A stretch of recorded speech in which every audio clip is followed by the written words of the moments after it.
অসমবাসী ৰাইজক চালাম আৰু নমস্কাৰ জনাই বৰ্তমান অসমৰ পৰিৱেশৰ ওপৰত কিছু কথা ক'বলগীয়া হৈছে। বিশেষকৈ উজনি অসমৰ পৰা মিয়াখাদা যিটো জেহাত তেওঁলোকে ঘোষণা কৰিছে, বিশেষকৈ শৃংখল চলিহা নামৰ যুৱক এজনে যিবিলাক উগ্ৰ অসামঞ্জস্য থকা কথাবিলাক কৈ মুছলমান সমাজক যেনেকৈ এটাক কৰিছে, এই কথাবিলাক ঠিক হোৱা নাই। আৰু জাতীয়তাবাদী বাহাদুৰিটো দেখাইছে, জাতীয়তাবাদী। আৰে ভাই শৃংখল চলিহা, তুমি ক'ৰ পৰা একেবাৰে ডাঙৰ জাতীয়তাবাদী, তোমাক ক'ৰ পৰা তুমি ইমান ডাঙৰ জাতীয়তাবাদী নেতা ওলালা ভাই? তোমাৰ দেউতা জাতীয়তাবাদী শিবিৰৰ নেতা আছিলে, তোমাৰ দেউতাই AGPৰ MLA ইলেকশ্যন খেলিছিলে। তুমি আৰু ক'ৰ পৰা জাতীয়তাবাদী ওলাইছ? ইমান যদি জাতীয়তাবাদী ওলাইছ, এইবিলাক কথা কিয় নোকোৱা ভাই? নৰেন্দ্ৰ মোদী প্ৰথম BJP চৰকাৰ অহাৰ আগত খানাপাৰা মিটিঙত কৈছিলে, BJP চৰকাৰ যদি পাৱাৰত আহে, অসমৰ পৰা কিবা 16 তাৰিখ আছিল নেকি, যে 16 তাৰিখৰ পাছৰ পৰা বাংলাদেশী টালি টোপোলা বান্ধি যাব লাগিব। সেই বাংলাদেশী কেইটা খেদিলা ভাই তোমালোকে? সেইবিলাক কথা কিয় নকোৱা? সেইবিলাক কথা কোৱা। তাত তোমালোকে অংশ লোৱা। যিসকল মানুহক তোমালোকে খেদিব খুজিছিলা, সেইসকল মানুহক এতিয়া আকৌ বাংলাদেশৰ পৰা আনি নাগৰিকত্বহে দি আছ। তোমালোকে ক'ত বাংলাদেশী খেদিবা? ঘূৰি ঘূৰি মিয়া। মই আলি আকবৰ মিয়া, মোক খেদ। মিয়া বুলিতো কোনো কমিউনিটি নাই। তোমালোকে মিয়াক আপাৰ আছামৰ পৰা মিয়াক খেদিছো। যিবিলাক মানুহক তোমালোকে খেদি আছো, এতিয়া কৰি আছো, সেইকেইটা মানুহৰ এটা মানুহৰ নাম মিয়া নাম আছে নেকি? মই যেনেকৈ আলি আকবৰ মিয়াক খেদ, তোমালোকৰ যদি ক্ষমতা আছে। আৰে ভাই, মিয়া নহয়, আচলতে তোমালোকৰ শব্দবিলাক ভুল হৈ আছে। তোমালোকে আচলতে ক'ব লাগে, তোমালোকৰ টাৰ্গেটটো, তোমালোকৰ জেদটো, তোমালোকৰ মিছনটো হ'লে মুছলমানৰ বিৰুদ্ধে কথা কোৱা। হিমন্ত বিশ্ব শৰ্মাৰ সেই একেই কথা, ঘূৰি ঘূৰি মুছলমানৰ বিৰুদ্ধে কথা কৈ তোমালোকৰ শান্তি পোৱা। মুছলমান কোৱা, মিয়া বুলি কিয় কোৱা? মিয়া এটা কমিউনিটি নহয়তো। মিয়া এজন ব্যক্তি হ'ব পাৰে, যেনেকৈ মই আলি আকবৰ মিয়া। মিয়াটো মোৰ টাইটেল, আলি আকবৰ মিয়া। মোৰ নামৰ তিনিওটাই টাইটেল, আলিটোৰ টাইটেল, আকবৰৰ টাইটেল, মিয়াও টাইটেল। আৰু মিয়াটো হৈছে কি, তোমালোকে যেনেকৈ কৈছে এনেকৈ কোৱা ঠিক নহয় বন্ধু শৃংখল চলিহা। তোমাক কৈছো, তুমি অভিধান ভালকে পঢ়ি লোৱা, অসমীয়া অভিধানটো পঢ়ি লোৱা। মিয়া অৰ্থটো কোন অৰ্থত বুজায়? সন্মান অৰ্থত বুজায়। ডাঙৰীয়া, চাহাব, এইবিলাকতো ভাই চাহাব, ডাঙৰীয়া, তেওঁলোকক মিয়া বুলি কোৱা হয়। তোমালোকে মিয়া খেদি আছো। আৰু ভাই, তোমালোকৰ এইটো খেলাটো আজি আৰম্ভ হোৱা নাই। আচলতে অসমৰ পৰা বিদেশী খেদবা লাগে। আগত প্ৰথমত আছিলে বহিৰাগত, আলি কুলি বঙালী, নাক চেপেটা নেপালী, ভুৰি ফুলা মাৰোৱাৰী। ক'ৰ পৰা আহিলি? ওলাই যা। এইটো তোমালোকৰ তোমাৰ দেউতা যেনেকৈ আছিলে, তোমাৰ দেউতা প্ৰণৱ জ্যোতি চলিহা আছিলে, তেওঁলোকে এই আন্দোলনটো খাৰা কৰিছিল। ছাত্ৰ সন্থা কৰি, ছাত্ৰ সন্থাৰ এইটো বুলি আছিলে। সব কথা বাদ দি এতিয়া আলি, তাৰমানে মুছলমানৰ পাল্লাত বিৰুদ্ধে তোমালোকে লাগিছ। ইমান ইজি নহয় ভাই। মুছলমান কোনো বাংলাদেশ বা কোনো বিদেশৰ পৰা অহা নাই। মুছলমান কোনো মাটি ফুটি ওলোৱা নাই। বৰষুণৰ পানীত টপটপকৈ পৰা নাই। নদীৰ পানীত ভাহি অহা নাই। ইয়াতে জন্ম হৈছে। তোমাৰ যেনেকৈ ইয়াত জন্ম হৈছে, তোমাৰ যেনেকুৱা অধিকাৰ আছে, আমাৰো অধিকাৰ আছে ভাই। এতিয়া মুছলমান অলপ সংখ্যাত কম। চৰকাৰ তোমালোকৰ, আৰ্মি পুলিচ তোমালোকৰ, যিমান অফিচাৰ তোমালোকৰ, MLA মন্ত্ৰী তোমালোকৰ জনসংখ্যাত বেছি, তোমালোকৰ জনসংখ্যা বেছি। গাঁতযোৰত কথাবিলাক কৈ আছো। নাই ভাই, গাঁতযোৰত ইমান কথা ক'লে নহ'ব। আইনটো কাৰো বাপৰ সম্পত্তি নহয়, আইনটো চবৰ কাৰণে সমান। নৰেন্দ্ৰ মোদীৰ কাৰণে যেনেকুৱা, হিমন্ত বিশ্বৰ কাৰণে যেনেকুৱা, আমাৰ কাৰণেও তেনেকুৱা। যেনেকৈ তোমালোকে বাল্য বিবাহলৈ NIC লৈ থাকো। আৰে মিয়া মানুহৰতো নহয় আচলতে, মানে ময়মনসিংহীয়া বা ভাটিয়া বা চৰুৱা, এই মানুহবিলাকৰ হৈছে কি অশিক্ষিত মানুহ। তেওঁলোকে সৰু বয়সত বিয়া দিয়ে, এইটো আগৰ পৰা প্ৰচলিত হৈ আছে। আজিও তোমালোকে সেইটো কিয় নধৰা? খালি মিয়া মিয়া যে কৈ থাক, মুছলমান মুছলমান যে কৈ থাক। আৰে বিহাৰীকেইটা কি কৰে? বিহাৰীকেইটা বাল্য বিবাহ হয়, মাৰোৱাৰীকেইটাৰ বাল্য বিবাহ হয়, সেইবিলাক কিয় নধৰ? হিমন্ত বিশ্ব শৰ্মাৰ মাৰ বিয়া হৈছে 12 বছৰত, সেইটো কিয় নধৰ ভাই? হিমন্ত বিশ্ব শৰ্মাৰ মাৰ বিয়া হৈছে 12 বছৰ, সেইটো বাল্য বিবাহ হোৱা নাই জানো? সেইটো কিয় নধৰ? সেইটো তোমালোকে চাইলেণ্ট কিয় থাকো? সেইটো দয়া কৰি কোৱা ভাই। মইতো কিমানবাৰ ফেচবুকত কৈছোঁ। আচলতে মুছলমানকেইটা তাৰমানে এই দেশৰ পৰা গ'লে তোমালোকৰ মুছলমানৰ বাড়ী ঘৰ, যেনেকৈ আলী আকবৰ মিয়াৰ বাড়ী ঘৰ, এইবিলাক তোমালোকে বোগ দখল কৰাৰ তোমালোকৰ এটা আশা। তেনেকুৱা 1976 চনৰ পৰা 80 চনলৈকে চাইছিলোঁ আমাৰ বিলাসীপাৰাত মণ্টুগুৰি ফেক্টৰীৰ মানে ঘৰটো কোনে ল'ব, আলী আকবৰ মিয়াহঁতৰ ঘৰ বিল্ডিং এইবিলাক কোনে ল'ব। তাৰপাছত ৰতনলাল সিংগী বুলি আছিলে ডাঙৰ মাৰোৱাৰী এজন, তেওঁলোকৰ ঘৰটো কোনে ল'ব। ছাত্ৰ সন্থাৰ ল'ৰাবিলাকে সেইবিলাক লিষ্ট বনাইছিলে, এইটো ঘৰ মই ল'ম, এইটো ঘৰ মই ল'ম। সেইবিলাক বিজনেছটো গ'ল।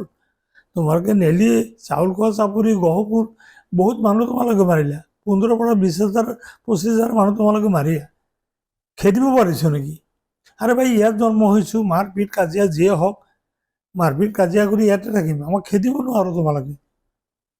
এতিয়া তোমালোকে যিটো আৰম্ভ কৰিছো, ভাই শৃংখল চলিহা, তোমাৰ নামটো শৃংখল, তুমি শৃংখলাবদ্ধভাৱে এটা কথা দয়া কৰি তুমি কোৱা, তোমাক আহ্বান জনাইছো। সেইটো কথা হ'ল বিদেশীৰ কোনো ধৰ্ম নাই, যোনে বিদেশীতেও যাব লাগে। 71 চনৰ পাছত যিবিলাক আহিছে সেইবিলাক যাব লাগে। যেনেকৈ তোমালোকৰ এইটো কিয় নকোৱা? এই যে হিল নাম দি হিলাদত্ত নেকি গৰু এটা পকপকাই থাকে এনেই, এইটো 73 চনত আহিছে ভাই, ই নিজে মুখে কৈছে মই বঙালী হিন্দু মানুহ, মই ইণ্ডিয়াটো মানে হিন্দু ৰাষ্ট্ৰ, সেইকাৰণে মই ইণ্ডিয়াত আহিছোঁ, মোক খেদে কোনে? আৰে ভাই এইটো আইন নহয়। হিন্দু দেশত আহিছোঁ বুলি তোমাক খেদিব নোৱাৰিব, সেইটো আইন নহয়, বিদেশীয়ে খেদব লাগিব। তো সেই মানে কি কয়, শিলাদিত্যটোৰ বিৰুদ্ধে কিয় নালাগো ভাই? সেই গৰুটোৰ বিৰুদ্ধে তোমালোকে কিয় কথা নকোৱা? তোমালোকে আচলতে কি হৈছে, শৃংখল চলিহা বা এনেকুৱা মনোবৃত্তিৰ, যেনেকৈ হিমন্ত বিশ্ব শৰ্মা, এওঁলোকক মই এতিয়াও কাতৰভাৱে অনুৰোধ জনাইছোঁ, ভাই অসমখন বহুত ভাগ কৰিলা তোমালোকে, গাৰো, বড়ো, চাওতাল, তাৰপাছত কি কয় আমাৰ ৰাজবংশী, সব ভাগ হ'ল। অহাবাৰ তোমালোকে চাবা, তোমালোকৰ অসমীয়াগিৰি ক'ত থাকে। আজি মই সাৱধান বাণী হৈ আছোঁ, অসমীয়াগিৰি ক'ত থাকে চাবা। অহা লোকপিয়ল আহক, বড়োবিলাকে বড়ো লিখিব, ৰাভা হাজংবিলাকে ৰাভা হাজং লিখিব, তোমাৰ ৰাজবংশীসকলে তেওঁলোকৰ গোৱালপাৰীয়া লিখিব। এতিয়া থাকিল কোনখিনি? এই তোমালোকে যে চলিয়া আহোম, তোমালোকৰখিনি, আৰু এই যিখিনিক তোমালোকে মিয়া বুলি কয়, আচলতে মিয়া নহয়তো, চৰুৱা বা ভাটিয়ালি যিবিলাক কথা কয়, সেই মানুহখিনি থাকিব। এতিয়া তোমালোকে যেনেকৈ জ্বলাই আছো, মানে ধৈৰ্যৰ এটা সীমা থাকে। যেতিয়া মানুহৰ ধৈৰ্য চেৰাই যায়, মানুহৰ এটা কথা এটা আছে, কথিত কথা এটা আছে, কণা ঘোঁৰাৰ চিধা দৌৰ। 83, 80, 85 মুছলমানক যেহেতু টাৰ্গেট কৰিছ, মুছলমানৰ কিন্তু ডাঙৰ এটা অস্ত্ৰ আছে দেই, বাধ্য নকৰাবা। অসমত কিন্তু ডাঙৰ এটা সাম্প্ৰদায়িক মানে দাঙ্গা এটা হ'ব। চৰকাৰেও সেইটো বিচাৰে, তোমালোকেও সেইটো বিচাৰা, যে ডাঙৰ এটা সাম্প্ৰদায়িক দাঙ্গা হওক, কিছু মুছলমান মানুহক তোমালোকে গুলি কৰি মাৰিবা। আৰে ভাই কেইটা গুলি কৰি মাৰিবা? লাখ লাখ মানুহ একবাৰে যদি নাৰায়ে তাকবীৰ আল্লাহু আকবাৰ বুলি ওলাই যায়, কেইটা মানুহ আৰ্মিয়ে গুলি কৰি মাৰিব? হে, কিমানজন আৰ্মি আছে? আৰে নীতিগতভাৱে কথা কোৱা। আইন তোমালোকৰ হাতত, চৰকাৰ তোমালোকৰ হাতত, আইন দি তোমালোকৰ বাংলাদেশী বিদেশী আছে খেলা। এই যে যিখিনি মানুহ শিৱসাগৰ ডিব্ৰুগড়ৰ পৰা তোমালোকে খেদি আছো বুলি কৈছ, সেইখিনি কোনো বাংলাদেশী বিদেশী মানুহ নহয়, মিয়া বুলি খেদি আছো। এইখিনি মানুহ হ'ল কি গোৱালপাৰা, বৰপেটা, ধুবুৰীৰ নদীভংগ মানুহ, পেটৰ তাগিদাত, পেটৰ ভাতৰ কাৰণে তেওঁলোকে তাত কাম কৰিব গৈছে। খেদি আছো, খেতি ক'ত দিবা? আল্টিমেটলি বৰপেটা, ধুবুৰী, গোৱালপাৰা, নগাঁও ইয়াত আহিব তেওঁলোকে, ইয়াৰ পৰা কেনেকৈ খেদিবা? গতিকে তোমালোকক অনুৰোধ জনাইছোঁ ভাই, তোমালোক অলপ সংযত হোৱা, অসমৰ সৰ্বনাশ নকৰিবা। অসমৰ সৰ্বনাশ কৰিলে তোমালোকে যেনেকৈ অসমীয়াগিৰি দেখুওৱা, তোমালোকে কিন্তু এই অসমৰ সৰ্বনাশ কৰিবা। অসমৰ ভাষা কিন্তু সৰ্বনাশ হ'ব। যিখিনি তোমালোকৰ মহাৰপেটা ভাই তোমালোকে বাংলাদেশৰ পৰা আনি জাগা দি আছ, সেইকেইটাতো অসমীয়া স্বীকাৰ নকৰে, তেওঁলোকৰ লেংগুৱেজ লিখিব। তো মাজৰ পৰা থাকিলে এই তোমালোকে যি মিয়া নাম দিছ, মিয়াটো নহয়, ভাটিয়া বা চৰুৱা, এই মানুহখিনি থাকিলে, আৰু তোমালোকে যে আহোম যে এই মানুহখিনি অসমীয়া এইখিনি মানুহ থাকিবা। কোচ ৰাজবংশী বেলেগ হৈ যাব, ৰাভা হাজং বেলেগ হ'ব, বড়ো বেলেগ হ'ব, এইখিনি মানুহ থাকিবা। খঙে নকৰে কি আকালে নাখায় কি? খঙে নকৰে কি আকালে নাখায় কি? যেতিয়া খং চণ্ডাল, খঙে যেতিয়া মূৰ ঘূৰাই দিব নহয়, অহা লোকবিলত যেহেতু এই বঙালীটো নহয়, ভাটিয়া বা চৰুৱা মানুহখিনি, যিখিনি তোমালোকে মিয়া বুলি কোৱা, আচলতে মিয়াটো নহয়, তোমালোকে এটা বনাই লৈছ, তোমালোকৰ ইচ্ছা, তোমালোকে স্বৰ্গৰাজ্য পাইছ, দুনিয়াৰ চব কথা তোমালোকে বুজি পোৱা। হিমন্ত বিশ্ব শৰ্মাতে এনেকৈ কথা কয়, মই দিম। এজন মুখ্যমন্ত্ৰী, ভাৰতবৰ্ষৰ কোনো এজন মুখ্যমন্ত্ৰী স্বাধীনতা কালৰ পাছৰ পৰা আজিৰ দিনলৈ কোনোদিন কোৱা নাই মই এইটো দিম। মুখ্যমন্ত্ৰী হ'লে ক'ব লাগে, আমি এইটো কৰিম, আমাৰ চৰকাৰে এইটো কৰিব, এইটো ক'ব লাগে। আমাৰ চৰকাৰটো তোমাৰ বাপৰ চৰকাৰ নহয়তো, তোমাৰ বাপৰ সম্পত্তি নহয়তো। তুমি যে কয় মই দিম, কাৰণ তোমাৰ বাপৰ সম্পত্তি দিব পাৰিবা। চৰকাৰৰ বস্তু দিব গ'লে ক'ব লাগিব আমি দিম, আমাৰ চৰকাৰ। যেনেকৈ গভৰ্ণৰে যেতিয়া এছেম্বলিত বক্তব্য ৰাখে, গভৰ্ণৰেহে ক'ব পাৰে মোৰ চৰকাৰ, মাই গভৰ্ণমেণ্ট। কিন্তু মুখ্যমন্ত্ৰীটো ক'ব নোৱাৰে মোৰ চৰকাৰ। মুখ্যমন্ত্ৰী এছেম্বলিত ক'ব লাগিব আমাৰ চৰকাৰ। গতিকে এইবিলাক অশ্ৰুতি কথাবিলাক, অশ্ৰাব্য কথাবিলাক, অনীতিৰ কথাবিলাক চলিছে, কৈ থকা পাই। কিন্তু মুছলমানক তোমালোকে একো কৰিব নোৱাৰো, ইমান সহজ কথা নহয়। মুছলমানক বাধ্য নকৰাবা। ৮০, ৮৩, ৮৫ চনৰ নিচিনা মুছলমানে যাতে ইনকলাব জিন্দাবাদ, নাৰায়ে তাকবীৰ, আল্লাহু আকবৰ এইবিলাক যাতে ক'ব লগা নহয়, এইটো পৰিৱেশ তোমালোকে দয়া কৰি নানিবা। ভাতৃঘাতী সংঘৰ্ষ হ'ব, বহুত মানুহ মৰিব।